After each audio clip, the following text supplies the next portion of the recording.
The sun was setting over Accra, painting the sky with vibrant hues of orange and gold. The bustling streets of Ghana's capital were alive with energy as people hurried home from work, their colorful kente cloth and modern African prints adding splashes of vibrancy to the scene. Amidst the chaos, a young woman named Amaka walked slowly towards her modest home in the outskirts of the city. Her worn uniform and tired eyes told the story of a long day's work as a cleaner at the prestigious Labadi Beach Hotel. As Emma approached her neighborhood, she noticed a man sitting on the curb, his tattered clothes and unkempt appearance a stark contrast to the well-dressed businessmen and women rushing past. Something about his gentle eyes caught her attention, and she found herself drawn to him.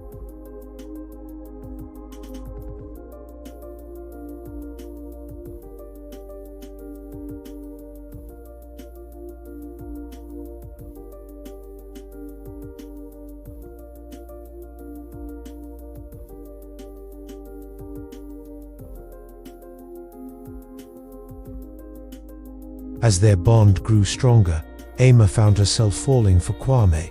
Despite the disapproval of her friends and family, they couldn't understand why a hard-working woman like her would waste her time on a homeless man. But Amaka saw something in Kwame that others missed, a spark of greatness hidden beneath his humble exterior. Unbeknownst to Amaka, Kwame harbored a secret that would soon turn their world upside down. He wasn't just a homeless man struggling to survive on the streets of Accra.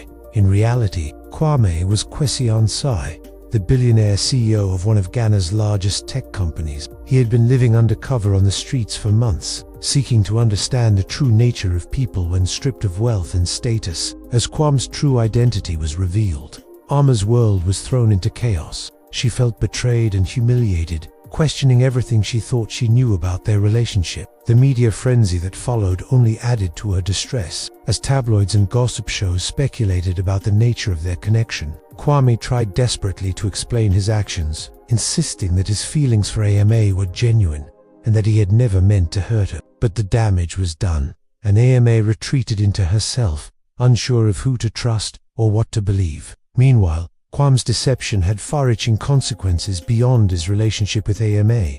His board of directors was furious, questioning his judgment and fitness to lead the company. Competitors seized the opportunity to spread rumors and undermine confidence in his leadership. Kwame found himself fighting battles on all fronts, struggling to salvage both his personal and professional life. As the dust began to settle, Amaka was forced to confront her own feelings. Despite the pain of Kwame's deception, she couldn't deny the connection they had formed. She began to wonder if there was more to his actions than simple manipulation. Could it be possible that a billionaire CEO had genuinely fallen for a humble cleaner? Kwame, for his part, was determined to prove the sincerity of his feelings. He used his wealth and influence not to impress Amaka, but to make meaningful changes in her community. He funded education programs, built affordable housing, and created job opportunities for those struggling to make ends meet. Through his actions, he hoped to show Amaka that his time on the streets had truly changed him, opening his eyes to the struggles of ordinary Ghana.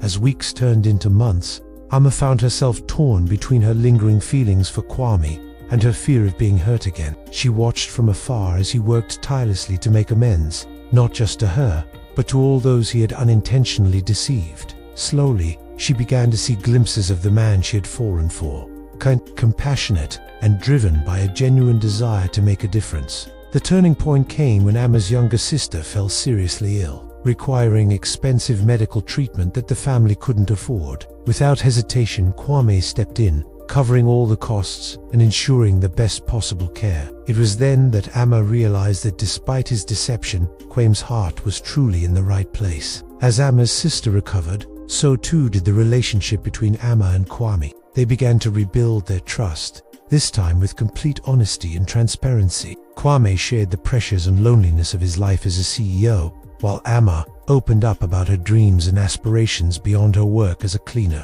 Their journey was not without its challenges. Many still questioned their relationship, unable to see past the vast differences in their backgrounds and social status. Amaka faced jealousy and resentment from some who accused her of being a gold digger, while others praised her for seeing beyond Kwame's wealth to his true character. Kwame, too, faced ongoing scrutiny from his business associates and the media. Some praised his unorthodox approach to understanding the lives of ordinary Ghanaians, while others continued to question his judgment and stability as a leader. Through it all, Kwame remained steadfast in his commitment to both AMA and his newfound mission to use his wealth and influence for the greater good. As their love deepened, AMA and Kwame became a powerful force for change in Accra. Together, they worked to bridge the gap between the city's wealthy elite and its struggling working class. Ama's first-hand experience as a cleaner provided invaluable insights into the needs of low-income workers, while Kwame's business acumen and resources allowed them to implement meaningful solutions. Their story captured the imagination of the nation,